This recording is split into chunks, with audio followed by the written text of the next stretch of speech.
Jewish people can't get there because they know truth and they don't even know what spiritualism is. They talk about it. They don't know nothing about morality in the absence of laws. They have to have a law to walk by to be morally right. You remove the law, wait a minute, you don't even have to remove the law. They'll break it. That's right. And every time a new law is written, they try to figure out a way to break that. And that's God's chosen. I mean, moral rascals.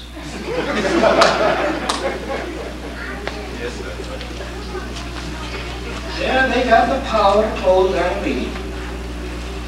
They can meet in the parks. In our houses. We're going to stop. That's right. You don't have that kind of power. That's right. We were about to ask a question, have the Jews hid the truth? And see, the truth is, they didn't hide it. All. They hid only some of it. The Anglo-Saxons hid the rest of it.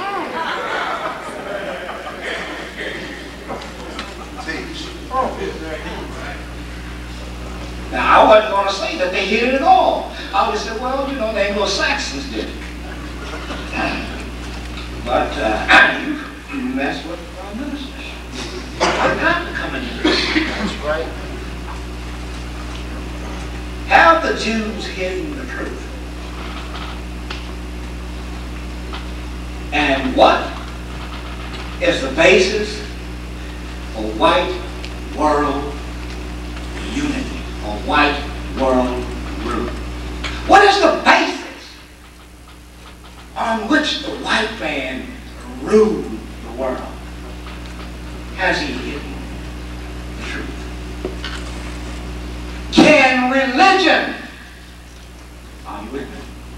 Can religion be viewed as warfare? Warfare.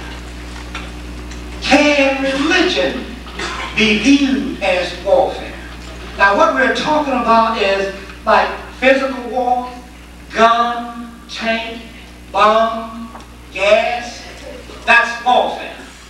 Politics, guile, cunning, craft, deception. You scratch my back, I scratch yours. Politics. That's warfare. Can religion also be considered warfare? Watch that. Robert Lee was a little slender teenage boy. And he looked so much like the grandfather until the entire black family just showered him with their love because they so loved the grandfather. And he looked so much like the grandfather that he got a portion of grandfather's love, plus he was able to summon some on his own account. Now when he reached the age of about 18 or 19, he was drafted into the war. It was in the 60s. He went to Vietnam. Before he left, he was one of the most polite, curious, kind-hearted, tender young men you'd ever want to meet. When he returned from Vietnam, he would hardly talk. In fact, he would sit around all day, wouldn't work, didn't have any money, grew a long beard and did not keep it up, and smoked reefers. And that's all he would do. And the family wanted to know, what's wrong with Robert Lee? He's not the same Robert Lee that left here, going to Vietnam. What happened to him over in Vietnam? He never told. Perhaps he could not articulate it. suspicion is that he did get involved with something over there. Maybe he saw a community of Vietnamese women and men blown up or destroyed. Something locked his mind where he wouldn't talk.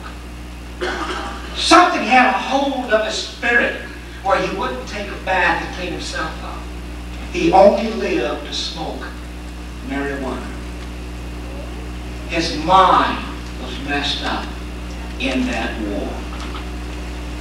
And perhaps some of you have family members that have come back. I've heard of them, and you know that their minds also are messed up. You can see and understand that because it was a physical confrontation. You can understand a gun, the army uniform, the tank, the howitzer. You know you were at war. War is a little bit more difficult to see when it's political. But it's raging right on. It's even more difficult to see when it's religious. As astute as Machiavelli was, he did not understand religion. He understood politics and knew that politics was superior to physical warfare. He said to Cardinal Rohan, after Cardinal Rohan said to him, "You don't understand war." Machiavelli said to Cardinal, "You don't understand politics." I'd say to Machiavelli, "You don't understand religion." But there's some of them back there who do. We're going to get to them in just a second. I want to take my time.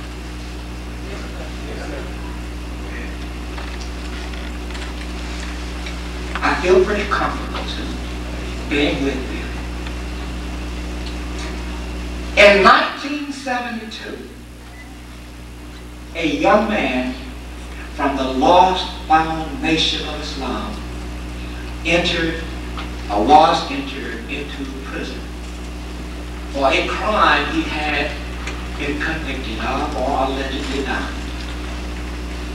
In 1972, the nation of Islam was at its zenith.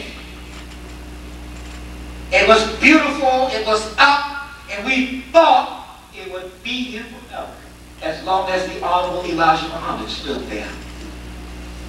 When he was entered into prison, that's what he last saw, was the existence of the lost, found nation of Islam.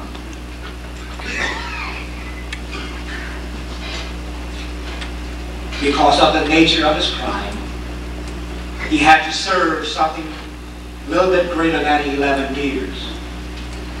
In 1982, he was released from prison.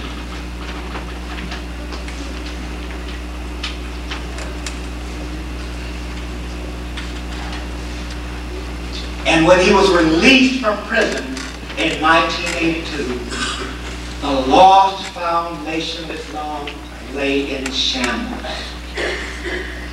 That which he had left and sought to return to did not exist.